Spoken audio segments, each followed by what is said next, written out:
संसदेच्या अधिवेशनानंतर उद्धव ठाकरे, शरद पवार आणि राहुल गांधी मार्कडवाडीमध्ये जाणार असल्याची माहिती संजय राऊत यांनी दिली आहे। मार्कडवाडी हे देशाच्या लोकशाहीच्या लढ्याचं उदाहरण झाल्याचा पुनरुच्चार देखील राऊतांनी केलाय।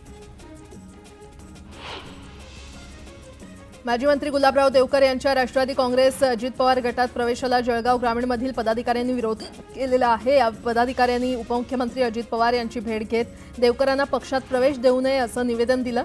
हे निवेदन पक्षाच्या कोर कमिटी समोर ठेवून देवकरांच्या प्रवेशावर निर्णय घेऊ असं अजित पवार यांनी सांगितलं। शरद पवारांवर टीका करताना पडळकरांनी जरा भान बाळगावं। वैचारिक मतभेद जरी असले तरी त्यांच्या वयाचा मान सन्मान राखला गेलाच पाहिजे असा इशारा सूरज चव्हाण यांनी दिलाय।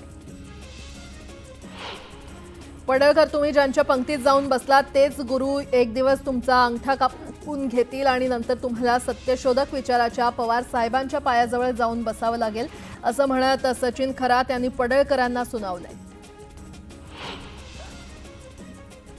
सत्ताधाऱ्यांना सत्तेचा माज आला असून पडळकरांनी केलेल्या वक्तव्याबाबत मुख्यमंत्र्यांनी माफी मागावी अशी मागणी करत नाना पटोले यांनी पडळकरांच्या वक्तव्याचा निषेध केलाय। राष्ट्रवादी शरदचंद्र पवार पक्षाचे अध्यक्ष शरद पवार यांच्या निवासस्थानी पराभूत आमदार आणि विद्यमान खासदारांची बैठक पार पडली। इंडिया आघाडीच्या वतीनं शुक्रवारी ईव्हीएम विरोधात याचिका दाखल करण्याचा निर्णय या बैठकीत झाला। शेकापचे रायगड जिल्हा चिटणीस आस्वाद पाटील यांनी पक्षाच्या सदस्यपदाचा राजीनामा दिलाय। विधानसभेत लढण्यास इच्छुक असूनही संधी न मिळाल्यानं त्यांनी हा निर्णय घेतलाय। ठाकरे गटाकडून ईव्हीएमच्या विरोधात मुंबईत आंदोलन करण्यात आलं। ईव्हीएम विसर्जित केलं नाही तर लोकशाही विसर्जित होईल असं म्हणत अखिल चित्रे यांनी थेट अरबी समुद्रातच ईव्हीएमची प्रतिकृती विसर्जित केली आहे।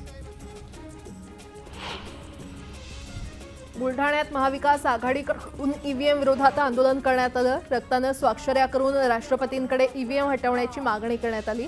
बॅलेट पेपरवर निवडणूक घेण्याची मागणी महाविकास आघाडीनं केली। विधानसभा निवडणुकीनंतर काँग्रेसला सोलापूरात मोठा धक्का बसलाय। काँग्रेसचे सोलापूरचे जिल्हाध्यक्ष धवलसिंह मोहिते पाटील यांनी राजीनामा दिलाय। माजी केंद्रीय गृहमंत्री सुशील कुमार शिंदे आणि खासदार प्रणिती शिंदे यांच्या कार्यपद्धतीवर नाराजी व्यक्त करत धवलसिंह मोहिते पाटलांनी राजीनामा दिला। मंत्रिपदाच्या वाटपाचे सगळे अधिकार आम्ही एकनाथ शिंदेंना दिले। 3 पक्ष एकत्र असल्यानं विस्ताराला थोडा वेळ लागतोय, पण तिघे नेते एकत्र बसून मंत्रिमंडळात निर्णय घेतील अशी प्रतिक्रिया गुलाबराव पाटील यांनी दिली आहे। वाशिम शहरात झालेल्या स्वयंरोजगार मेळाव्यातून महिलांनी भावना गवळी यांना मंत्रिपद देण्याची मागणी केली। यावेळी भावना गवळी यांच्या समर्थनार्थ घोषणाबाजी करण्यात आली। मुख्यमंत्रीपदाची शपथ घेतल्यानंतर देवेंद्र फडणवीस ॲक्शन मोडवर आले। 1.5 लाख नोकऱ्यांसाठी देवेंद्र फडणवीसांनी आदेश दिलेत, तर गेल्या 8 महिन्यात मंजूर झालेल्या प्रकल्पांमधून प्रत्यक्ष आणि अप्रत्यक्ष 3.3 लाख कोटी रुपयांची गुंतवणूक झाली आहे। यामधून 1.2 लाख नोकऱ्या उपलब्ध होतील। विधानसभा निवडणुकीत मिळालेल्या घवघवीत यशानंतर आता पुणे महापालिकेत भाजपची सत्ता आणण्यासाठी प्रयत्न केले जात आहेत आणि त्यासाठी 8ही विधानसभा मतदारसंघात सदस्य नोंदणी अभियान राबवण्यात येणार आहे। आमदार दादा भुसे यांनी महसूल, महापालिका आणि इतर विभागातील अधिकाऱ्यांची आढावा बैठक घेतली। मतदारसंघातील अर्धवट राहिलेल्या कामांचा आढावा घेत अधिकाऱ्यांना आवश्यक त्या सूचना दिल्या। तसंच मतदारसंघातील समस्या सोडवण्यासाठी सर्वांनी सहकार्य करण्याचं आवाहन भुसे यांनी केलं। महायुती सरकारनं मोठा निर्णय घेतलाय। समुदाय आरोग्य अधिकाऱ्यांना बदली धोरण लागू करण्यात आलेलं आहे। या निर्णयामुळे जवळपास दिलासा मिळणार आहे।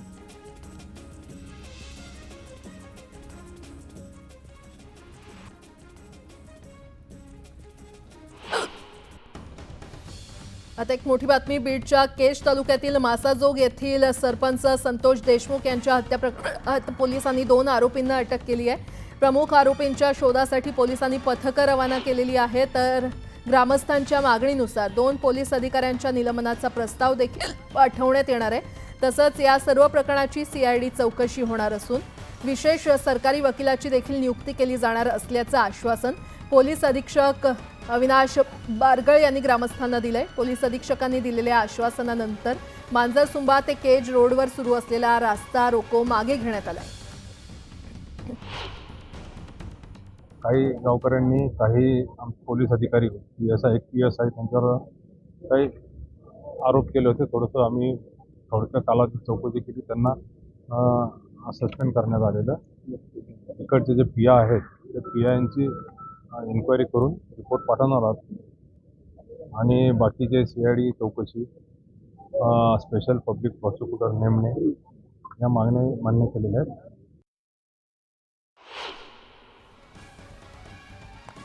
पुढची एक मोठी बातमी पाहूयात. बीडच्या केज तालुक्यातील मासाजोग येथील सरपंच संतोष देशमुख यांच्या हत्या प्रकरणात पोलिसांनी 2 आरोपींना अटक केली आहे आणि या प्रकरणी आता मराठा आंदोलक जरांगेंनी प्रतिक्रिया दिली आहे. जातीवादाचं विष पेरून खून करण्याचं काम थांबवा, तसंच असं कृत्य करून तुमच्यावरच वाईट वेळ येईल असं वागू नका असं आवाहन देखील जरांगेंनी केलंय. तसंच नव्यानं निवडून आलेल्या लोकांना त्यांनी काय समजायचं हे ठरवावं. मात्र माझे लोक मरायला लागलेत आणि खून हा विषय जर तुम्हाला कळत नसेल आणि आरोपीला मोकाट फिरू देणार असाल तर ते तुम्हाला जड जाईल असा इशारा जरांगे यांनी यावेळी दिलाय.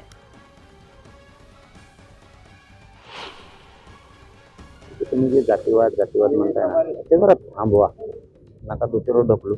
जरा चांगले धडे द्या. बघा बरं का, मी खूप चांगल्या पद्धतीने सांगतोय, जरा जरा चांगले धडे द्या तुमच्या लोकांना. या गोष्टीपासून जरा लांब जा म्हणत.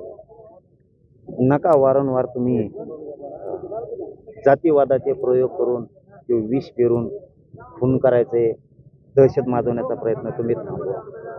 कारण तुम्ही जर अशी दहशत माजवायला लागले आणि असे खून करायला लागले तर नाविलाजाने समाजाला उठावं लागेल. तुम्ही इशारा समजता याला का काय समजता तुम्ही तुमचं बघा ना. आम्हाला माहित नाही तुम्ही काय समजता याला. विनंती शब्द वापरलेला आहे. पण माझे लोक मरायला लागले. खून हा विषय जर तुम्हाला कळत नसला आणि तुम्ही जर याला मोकाट फिरू देणार असलात जातीच्या आणि जातीवादाच्या नावाखाली तर जड जाईल बरं. हो, तुम्हाला जे वाटतंय त्याच्या पलीकडे प्रक्रिया जाईल बरं काही. बीडच्या केज शहरातील शिवाजी चौकात सरपंच संतोष देशमुख यांच्या हत्येप्रकरणी सुरू असलेल्या आंदोलनाला हिंसक वळण लागलं. आरोपीला तात्काळ अटक करा अशी मागणी करत आक्रमक आंदोलकांनी बस पेटवली. बीड जिल्ह्यामध्ये सरपंचाची हत्या ही माणुसकीला काळीमा फासणारी घटना असून घडलेला प्रकार गंभीर आहे असं म्हणत बजरंग सोनावणे यांनी सरपंच संतोष देशमुख यांच्या हत्या प्रकरणातील आरोपीला अटक करण्याची मागणी केली आहे. जालन्यामध्ये तांत्रिक अडचणींमुळे लाडक्या बहिणीऐवजी लाडक्या भावाच्या खात्यात जमा झालेले 7,500 रुपये परत करण्यात आलेत. विलास भोतेकर या तरुणानं जिल्हाधिकारी कार्यालयामध्ये हे पैसे जमा केले. पुणे जिल्ह्यामध्ये जवळपास 50,556 महिला लाडकी बहिणी योजनेच्या प्रतीक्षेत असून आतापर्यंत 51,254 महिलांचे अर्ज विविध कारणांसाठी फेटाळण्यात आले. मेहुल चोक्सी याच्याशी संबंधित असलेल्या 2,565 कोटी रुपयांच्या मालमत्तांचा लिलाव करण्यासाठी विशेष PMLA कोर्टानं परवानगी दिली आहे आणि त्यानुसार 125 कोटींची मालमत्ता फसवणूक झालेल्या बँकांना देण्यास सुरुवात झाली आहे. बांगलादेशात हिंदूंवर होत असलेल्या अत्याचाराच्या विरोधात पंढरपुरात मूक मोर्चा काढण्यात आला. हिंदूंवरील अत्याचार थांबवण्यासाठी आंतरराष्ट्रीय स्तरावर योग्य अशी भूमिका घ्यावी अशी मागणी करण्यात आली. बांगलादेशात हिंदूंवर होणाऱ्या अत्याचाराच्या विरोधात सकल हिंदू समाजानं दादरच्या शिवाजी पार्कात मूक आंदोलन केलं. यावेळी बांगलादेशातील घटनांचा तीव्र निषेध करण्यात आला. जळगावात वातावरणातील बदलामुळे 2 आठवड्यात आरोग्य केंद्र आणि उपकेंद्रात सर्दी, ताप आणि व्हायरलच्या 50,000 रुग्णांनी उपचार घेतलेत. वर्षभराच्या तुलनेमध्ये यंदा OPD दुपटीनं वाढली असून दररोज किमान 3,500 रुग्णांची आरोग्य केंद्रामध्ये तपासणी होते. वर्धा जिल्हा परिषदेच्या आरोग्य विभागाला राष्ट्रीय आरोग्य अभियानांतर्गत 21 रुग्णवाहिका देण्यात आलेल्या आहेत. यात 6 नवीन तसंच 15 प्राथमिक आरोग्य केंद्रांना रुग्णवाहिका देण्यात आल्यानं आरोग्य सेवा प्रबळ होणार आहे. जळगाव जिल्ह्यातील 30 प्राथमिक आरोग्य केंद्र स्मार्ट होणार आहेत. शासनाकडून स्मार्ट प्राथमिक आरोग्य केंद्र ही संकल्पना राबवण्यात आली आहे. स्मार्ट प्राथमिक आरोग्य केंद्र उपक्रमामुळे 30 आरोग्य केंद्राचं रुपडं पालटणार आहे. नाताळ आणि नवीन वर्षाच्या स्वागताचा बेत आखण्यात येतोय आणि यासाठी विविध ठिकाणी फिरायला जाणाऱ्या नागरिकांची संख्या वाढली आहे. त्यामुळे विमान प्रवाशांची संख्या वाढलेली आहे आणि त्यामुळे विमान कंपन्यांनी तिकिटांच्या दरात वाढ केली आहे.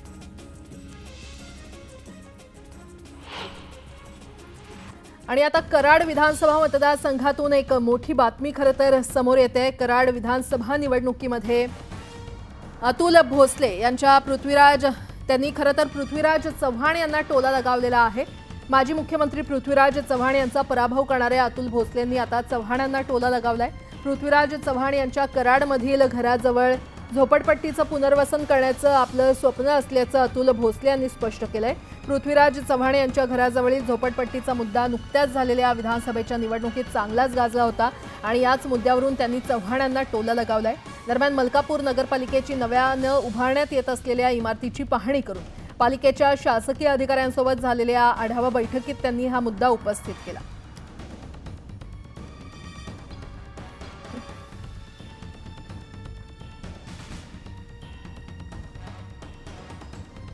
कराड आणि मलकापूरच्या झोपडपट्टीचं 100% पुनर्वसन करण्याच्या बाबतीतला आमचा मानस आहे। प्रथम आपण माजी मुख्यमंत्री आदरणीय पृथ्वीराज बाबांच्या घराच्या जवळची जी झोपडपट्टी आहे त्याचं पुनर्वसन करायचं माझं अनेक वर्षापासून स्वप्न आहे। गेले 10 वर्ष मी तिथं जातोय आणि खूप लोकांची अडचण आहे। त्यामुळं कराडच्या प्रगतीला जर का खऱ्या अर्थाने गती द्यायची असेल तर आदरणीय माजी मुख्यमंत्री साहेबांच्या घराच्या जवळची झोपडपट्टी पहिल्यांदा आपण हाती घेणार आहोत करण्यासाठी। रायगडच्या म्हसळा तालुक्यात डिसेंबर महिन्यात येणारी आंब्याची पहिली पेटी यावर्षी येण्यास 2 महिने लागणार आहेत। हवामान बदलाचा फटका आंबा पिकाला बसल्यामुळे आंबा बाजारात फेब्रुवारीमध्ये न येता तो मार्च किंवा एप्रिल महिन्यामध्ये येण्याची शक्यता आहे। जुन्नर तालुक्यातील रब्बी हंगामातील कांदा लागवड अंतिम टप्प्यात आलेली आहे। मात्र मजूर टंचाईचा मोठा सामना शेतकऱ्यांना करावा लागतोय।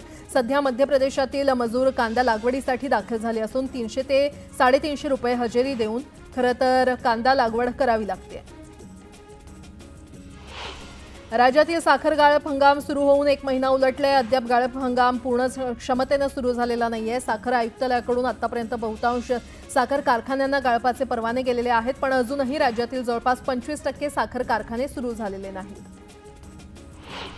जळगावच्या चाळीसगाव बाजार समितीमध्ये मंगळवारी कांद्याची आवक वाढली आणि त्यामुळे कांद्याच्या दरात वाढ होताना दिसून येते। मंगळवारी झालेल्या लिलाव प्रक्रियेमध्ये लाल कांद्याला 4500 रुपयांचा विक्रमी दर मिळालाय, तर सर्वाधिक दर मिळाल्यानं कांदा उत्पादक शेतकरी सुखावलाय। राज्यातील बाजार समितीमध्ये मक्याची आवक 43,374 क्विंटल झाली असून त्याला सर्वसाधारण दर हा 2,166 रुपये क्विंटल इतका मिळालाय। राज्यातील बाजार समितीमध्ये हायब्रिड, लाल आणि पिवळी या जातीच्या मक्याची आवक झाली आहे। नाशिक जिल्ह्यामध्ये लाल कांद्याची आवक वाढली आहे। 91,000 क्विंटल कांद्याची आवक झालेली आहे आणि या कांद्याला सरासरी 3,000 ते 6,500 पर्यंत दर मिळतोय। लातूरच्या बाजारात सोयाबीनची तब्बल 1 लाख क्विंटलची आवक झालेली आहे। सोयाबीनला 3,900 रुपयांचा भाव मिळाल्यानं व्यापाऱ्यांसह शेतकऱ्यांमध्ये आनंदाचं वातावरण आहे। सीसीआयनं 18 लाख क्विंटल कापसाची विक्रमी खरेदी केली आहे। खुल्या बाजारात कापसाला सरासरी 6,500 दर मिळाला आहे, तर सीसीआयचे दर हे 7,521 रुपये क्विंटल इतका मिळाला आहे। राज्यभरात नोव्हेंबरच्या पंधरवड्यात रेंगाळलेल्या गाळप हंगामानं डिसेंबरमध्ये वेग घेतलेला आहे। गाळपाबाबत पुणे विभाग आघाडीवर आहे, मात्र साखर उतारा तुलनेनं चांगला असल्यानं साखर निर्मितीमध्ये कोल्हापूर विभाग आघाडीवर आहे। अंड्यांच्या दरात डिसेंबर महिन्यात तब्बल 25% वाढ झालेली आहे। 1 महिन्यापूर्वी अंड्यांचा दर हा 6.5 रुपये होता, तो आता 8 रुपये प्रति नग या पातळीवर पोहोचलाय। सोन्या चांदीच्या दरात वाढ झाली आहे। सोन्याचा प्रतितोळा भाव 421 रुपयांनी वाढून 77,113 रुपये इतका झालाय, तर चांदीचा दर हा 1,177 रुपयांनी वाढून 92,975 रुपये प्रति किलो इतका झालाय। रेशन धान्य दुकानातून वितरित होणारं मोफत धान्याचं डिसेंबर महिन्याचं वितरण राज्यात ठप्प झालंय। 1-2 दिवस नाही तर गेल्या 10 दिवसांपासून ई-पॉश मशीनला तांत्रिक अडचण येत असल्यानं लोकांना धान्य मिळत नाहीये आणि त्यामुळे कार्ड धारकांमध्ये संतापाचं वातावरण आहे। गेल्या 2 दिवसांपासून महाराष्ट्रात तापमानाचा पारा घसरण्यास सुरुवात झाली आहे। उत्तर महाराष्ट्रात पारा 10 अंशांच्या खाली घसरलाय। पुढील 5 दिवसांमध्ये तापमानात आणखी घट होणार असल्याची माहिती हवामान खात्याकडून देण्यात आली आहे। पुण्यात निर्माण होणारी पूरस्थितीची कारणं शोधणारा अहवाल तयार केल्यानंतर त्याचा आता अल्पकालीन आणि दीर्घकालीन आराखडा तयार करण्याचे आदेश पालिका आयुक्तांनी दिले। वर्ध्यासह ग्रामीण भागात हवेत गारठा वाढलाय। सगळीकडे धुक्याची चादर पसरली असून येत्या 2 दिवसात आणखी थंडी वाढण्याची शक्यता हवामान खात्यानं वर्तवली आहे। गोंदियात थंडीचा कडाका जाणवू लागलाय। जिल्ह्यात 12 डिग्री सेल्सिअस तापमानाची नोंद झाली आहे, त्यामुळे नागरिक शेकोट्यांच्या आधारे ऊब घेत आहेत। जगात गेल्या 4 दिवसात किमान तापमानात 6 अंशांनी घसरलं असून पुढील 4 दिवसात आणखी गारठा वाढण्याची शक्यता आहे. गेल्या 2 दिवसांपासून वातावरणात पुन्हा बदल झालाय. नाशिक शहरासह जिल्ह्याचा पारा घसरल्यानं नाशिकच्या चांदीच्या गणपतीला उबदार कपडे परिधान करण्यात आले आहेत. स्वेटर आणि शाल पांघरून बाप्पाचं थंडीपासून संरक्षण केलं जात आहे. बाप्पाला ही थंडी वाजत असेल या भावनेतून गणपतीला शाल पांघरण्यात आली आहे.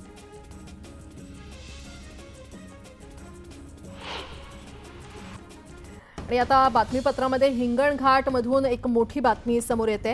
हिंगणघाट तालुक्यामध्ये खरं तर वर्ध्यामध्ये विद्यार्थ्यांना खिचडीतून विषबाधा झाली असल्याचा प्रकार समोर आलेला आहे. जिल्हा परिषद प्राथमिक शाळेतील 44 विद्यार्थ्यांना खिचडीतून विषबाधा झाली आहे. या विद्यार्थ्यांनी खिचडी खाल्ल्यानंतर त्यांना उलट्या आणि मळमळीचा त्रास होऊ लागला.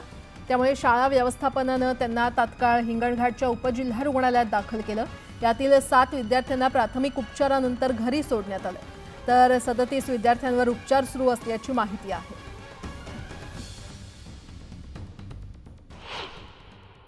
काल आणि आज मटकी आणि खिचडी खाण्यात आली होती. त्यांना आम्ही उपचार देऊन त्यांना सगळ्यांची प्रकृती ठीक आहे, सगळे स्टेबल आहे. आता त्यापैकी 37 मुलं आणि मुली, त्यातील 32 मुलं आहे आणि 5 मुली आम्ही ॲडमिट केलेली आहे. त्यापैकी 7 मुलं जे आहेत त्यांना आम्ही म्हणजे त्यांना सिम्पटम जास्त नसल्यामुळे त्यांना OPD बेसिसवर ट्रीटमेंट देऊन घरी पाठवण्यात आलेले आहे. बाकी सगळ्या पेशंटची प्रकृती आता ठीक आहे, सगळे स्टेबल आहे. मध्ये कल्ला झाला का पोरं का बरं एवढे तापण पडले बा म्हणून सकाळी दुपारी सर म्हणजे दोघे जण वापस आले, ॲडमिट झाले आहे सर. पवानी सर आहे ना, पवानी सर दुपारी 1-1:30 वाजता ॲडमिट झाले आहे वाटते आणले त्याला. तर मग गाववाल्यानं ठराव घेतला का बा असं का पोरं झालं, पाण्यात फरक आहे का खिचडीत फरक आहे बा म्हणून यांनी आता घरोघरी जाऊन प्रयत्न केला. तेव्हा मग गाडी भरून आम्हाला इथं आणलं सरकारी दवाखान्यामध्ये.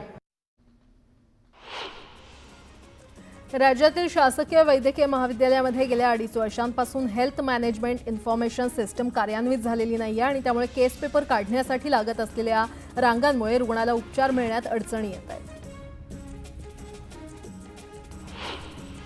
पुणे शहरातील महापालिकेच्या शाळांमध्ये CCTV कॅमेरे बसवण्यात येणार आहेत आणि त्यासाठी 3 कोटी रुपयांचा निधी वर्गीकरणाद्वारे उपलब्ध करून देण्यास स्थायी समितीच्या बैठकीत मान्यता देण्यात आली आहे.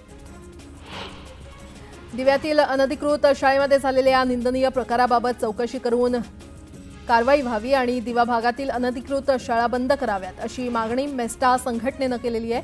तसंच ठाणे महापालिकेनं इंग्रजी माध्यमाच्या शाळा सुरू कराव्यात जेणेकरून अनधिकृत शाळेमध्ये विद्यार्थ्यांना प्रवेश घेण्याची वेळ येणार नाही अशी ही मागणी या संघटनेनं केली आहे. अकोला शहरातील कपडा बाजार चौकात महापालिकेच्या शाळेची आवारातील भिंत कोसळली. सुदैवानं विद्यार्थी वर्गातच असल्यानं मोठा अनर्थ टळला. गेल्या अनेक दिवसांपासून भिंतीला तडे गेल्यानं त्याच्या दुरुस्तीची मागणी करण्यात आली होती. वर्ध्यात बांगलादेशातील हिंदूंवर होणाऱ्या अत्याचाराच्या विरोधात सकल हिंदू समाजानं आक्रोश मोर्चा काढला. शहरातील व्यापाऱ्यांनी आक्रोश मोर्चाला पाठिंबा देत व्यापारी प्रतिष्ठानं बंद ठेवली. देशाच्या अनेक राज्यातील लाखो गुंतवणूकदारांना गंडा घालणाऱ्या एपीझेड ॲप कंपनीवर 11 ठिकाणी ईडीनं छापेमारी केली आहे. या छाप्यांदरम्यान अधिकाऱ्यांची 12,50,00,000 रुपयांची मालमत्ता ईडीनं जप्त केली असून कंपनीची 615 कोटींची मालमत्ता जप्त करण्यात आली आहे. दादर येथील महापौर बंगल्याच्या परिसरात उभारण्यात येत असलेल्या बाळासाहेब ठाकरे राष्ट्रीय स्मारकाच्या पहिल्या टप्प्याचं काम या महिन्याच्या अखेरपर्यंत पूर्ण होणार आहे अशी माहिती मुंबई महानगर प्राधिकरणातील वरिष्ठ अधिकाऱ्यांनी दिली आहे. अयोध्येतील राम मंदिरातील राममूर्ती प्राण प्रतिष्ठेच्या पूर्वसंध्येला मीरा रोड इथे झालेल्या जातीय दंगलीमध्ये सहभागी असलेल्या 14 जणांची उच्च न्यायालयानं जामिनावर सुटका केली आहे. अयोध्येला निघालेल्या लोकांच्या समूहावर हल्ला करण्याचा आरोपींचा कट होता असा निष्कर्ष काढू शकत नाही असं न्यायमूर्ती जमादार यांच्या एकपीठानं म्हटलंय. कल्याण येथील ऐतिहासिक किल्ले दुर्गाडीवर मजलिसे मुसावरीन औकाफ या मशीद संघटनेनं केलेला दावा तब्बल 48 वर्षांनंतर न्यायालयानं फेटाळून लावलाय. दुर्गाडी किल्ल्याची जागा ही राज्य शासनाच्या मालकीचीच असल्याचं न्यायालयानं सांगितलंय. अतिरिक्त कामाच्या ताणाचा फटका बसत असल्यामुळे वैमानिकांना पुरेशी विश्रांती मिळेल या अनुषंगानं तयार करण्यात आलेले वैमानिकांचं नवं वेळापत्रक नववर्षापासून लागू होणार आहे. दिल्ली उच्च न्यायालयानं देखील तसे आदेश DGCAला दिलेले आहेत. महाराष्ट्रातील जिल्हा सहकारी बँका आणि राज्य सहकारी बँकेनं NPAच्या बाबतीत देशभरातील सर्व बँकांना मागे टाकत पहिला क्रमांक पटकावलाय. राज्यातील 31 जिल्हा बँकांचा NPA 11,024 कोटी 87 लाखांवर पोहोचलाय. दिल्ली मुंबई एक्सप्रेस वे सारख्या प्रकल्पांच्या गुणवत्तेबाबत प्रश्नचिन्ह निर्माण झालं असतानाच रस्ते परिवहन मंत्रालयानं कंत्राटदारांच्या कामाचं मूल्यांकन करण्यासाठी नवीन मानकं तयार केली आहेत. या मानकांमध्ये नापास होणाऱ्या कंत्राटदारांना महामार्गाचे ठेके मिळणार नाही. विधिमंडळाचं हिवाळी अधिवेशन अवघ्या 1 आठवड्यानंतर आलं असताना प्रशासनाकडून युद्धपातळीवर तयारी सुरू आहे. हिवाळी अधिवेशनासाठी 18 ते 20 हजार अधिकारी आणि कर्मचारी नागपुरात पोहोचणार आहेत. गेल्या 5 वर्षात राष्ट्रीय सुरक्षा गार्डसह निमलष्करी दलातील 55,575 जवानांनी स्वेच्छानिवृत्ती घेतलेली आहे, तर 730 जवानांनी आत्महत्या केली आहे. मुंबई गोवा महामार्गाचं काम पूर्णत्वास येत असताना महामार्गावर पथदिवे नसल्यानं अंधार पसरला होता. आता महामार्ग प्रशासनानं दुतर्फा पथदिवे लावण्याचं काम हाती घेतलंय. विशेषतः उड्डाणपूल पथदिव्यांनी उजळणार आहे. भातसानगरमध्ये सप्टेंबर आणि ऑक्टोबर महिन्यात अवकाळीमुळे झालेल्या पिकांच्या नुकसानीचं प्रशासनाकडून पंचनामे करण्यात आलेले आहेत. तसा अहवाल देखील सरकारकडे सादर करण्यात आलाय. मात्र अद्यापही नुकसान भरपाई देण्यात आलेली नाही. जागतिक कीर्तीच्या एलिफंटा लेण्यातील लेणी क्रमांक 3च्या प्रवेशद्वारावरील स्लॅब पूर्णतः धोकादायक बनलाय आणि त्यामुळे कोणत्याही क्षणी तो कोसळून अपघात होण्याची शक्यता आहे. त्यामुळे देशी विदेशी पर्यटकांनी नाराजी व्यक्त केली आहे. पुणे शहरात पादचारी दिन साजरा करण्याची तयारी आणि कार्यक्रमासाठी 47 लाख रुपयांचा खर्च केला जाणार आहे. त्यासाठीची निविदा मान्यतेसाठी स्थायी समितीपुढे ठेवण्यात आलेली आहे. छत्रपती संभाजीनगरमध्ये नुकत्याच झालेल्या भरती प्रक्रियेमध्ये विविध पदांसाठी निवड झालेल्या 60 जणांनी नोकरीकडे पाठ फिरवली आहे आणि त्यामुळे प्रतीक्षा यादीतील उर्वरित 60 जणांना पाटबंधारे विभागाकडून नोकरीची ऑफर देण्यात आली आहे.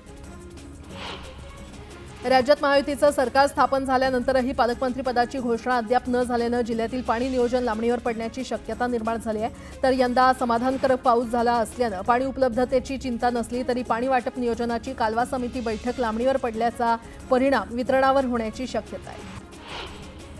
जळगावातील आरोग्य विभागाकडून प्रत्येक महिन्याला जलस्रोतांचं सर्वेक्षण केलं जातं. गेल्या महिन्यातील सर्वेक्षणात 40 गावात दूषित पाणी पुरवठा होत असल्याचं निदर्शनास आलं. जलस्रोतांची दुरुस्ती करण्यासह तातडीनं उपाययोजना करण्याच्या सूचना देण्यात आल्या.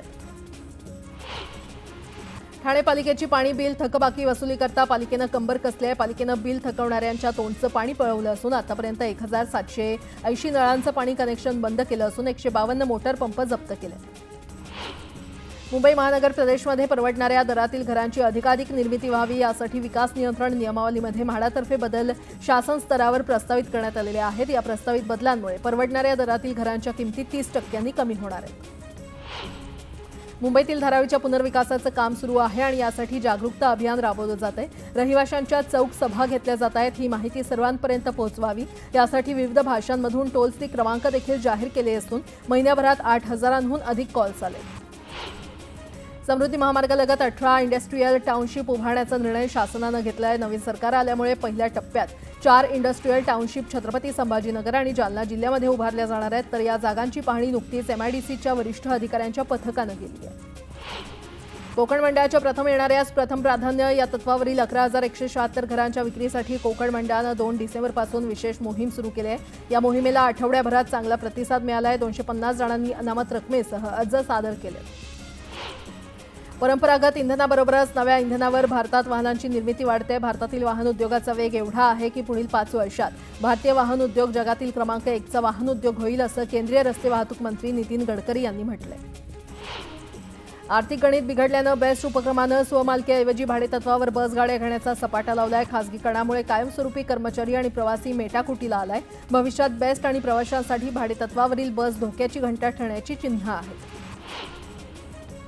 मुंबईमध्ये आतापर्यंत जवळपास 2,271 रस्ते अपघातांची नोंद झाली असून त्यात 289 जणांनी जीव गमावला आहे. तर 1,671 जण जखमी झाले आहेत. मुंबई, पुणे, नागपूर या ठिकाणी अपघातांचं प्रमाण जास्त आहे. पुण्यातील मध्यवर्ती भागातून जाणारा महत्त्वाचा आणि सतत वर्दळ अशी ओळख असलेला लक्ष्मी रस्ता आज बंद राहणार आहे. सकाळी 8 ते रात्री 8 कोणतीही वाहतूक करता येणार नाहीये. रस्त्याचा वापर केवळ नागरिकांना चालण्यासाठी करता येणार असल्यानं वाहनांपासून मुक्त रस्त्यावर फिरण्याचा आनंद पुणेकरांना घेता येणार आहे. मुंबई महानगरपालिका प्रशासनानं अस्वच्छता करणाऱ्यांविरोधात कारवाई करण्यासाठी क्लीनअप मार्शलची नेमणूक केलेली आहे. क्लीनअप मार्शलच्या सहाय्यानं तब्बल 3,41,40,00,000 दंड वसूल करण्यात पालिकेला यश आलंय. जळगाव मनपाच्या नगररचना सहाय्यकाला लाचलुचपत प्रतिबंधक विभागानं 15,000 रुपयांची लाच स्वीकारताना रंगेहात पकडल्यानंतर विभागातील गैरव्यवहार पुन्हा चव्हाट्यावर आलेला आहे. बांधकामासाठी परवानगीचे 487 तर बांधकाम पूर्ण झाल्याबाबतची 241 प्रकरणं महापालिकेमध्ये प्रलंबित आहेत. जळगावात क्रिकेटचा बॉल घेण्यासाठी घरात येणाऱ्या तरुणाला रोखण्याचा प्रयत्न करणाऱ्या महिला पोलिसांचा विनयभंग करत शिवीगाळ आणि दमदाटी केल्याचा प्रकार समोर आला. एका जणाविरोधात अमळनेर पोलिसात गुन्हा दाखल करण्यात आला. जळगाव मनपाच्या गिरणा पंपिंग स्टेशनच्या पाईप चोरी प्रकरणी रामानंद नगर पोलिसांकडून 2 जणांना अटक करण्यात आली आहे. संशयित अक्षय अग्रवाल आणि भावेश पाटील यांची पोलीस अधीक्षक महेश्वर रेड्डी यांनी स्वतः चौकशी केली. या दोघांना न्यायालयामध्ये हजर केलं असता 2 दिवसांची वाढीव पोलीस कोठडी सुनावण्यात आली आहे. सिंधुदुर्ग जिल्ह्यातील वनक्षेत्रामध्ये 5 वर्षांपूर्वी वाघांची नोंद शून्य होती. नव्या व्याघ्र गणनेमध्ये वाघांची संख्या ही आता 8 वर पोहोचली आहे. मात्र या ठिकाणचं जंगल क्षेत्र हळूहळू घटत असल्यानं चिंता व्यक्त होते.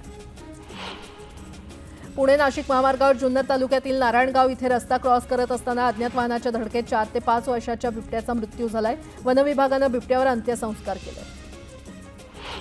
वर्ध्यात चराईसाठी जनावरं घेऊन जंगल परिसरात गेलेल्या गुरख्यावर पट्टेदार वाघानं हल्ला केला. हल्ल्यामध्ये गुराखी ठार झालाय. सातपुडा पर्वत रांगांमध्ये वसलेल्या बुलढाणा जिल्ह्यातील अंबाबरवा अभयारण्यामध्ये येणाऱ्या पर्यटकांचा टक्का वाढलाय. टायगर सफारीला पर्यटक खरं तर प्राधान्य देत असून बुलढाणा जिल्ह्यातील पर्यटन व्यवसायाला महत्त्व प्राप्त झालंय. हिंगोली जिल्ह्यातील गोंडाळा गावातील कुस्तीगीर रुपाली शिंदे हिनं बीड जिल्ह्यामध्ये मैदान गाजवलं. बीडच्या धारूर तालुक्यातील श्री क्षेत्र खंडोबा यात्रेमध्ये कुस्त्यांची दंगल आयोजित करण्यात आली होती आणि या दंगलीमध्ये रुपाली शिंदेनं पुरुष मल्लाला आसमान दाखवत पहिल्या क्रमांकाचं बक्षीस पटकावलं.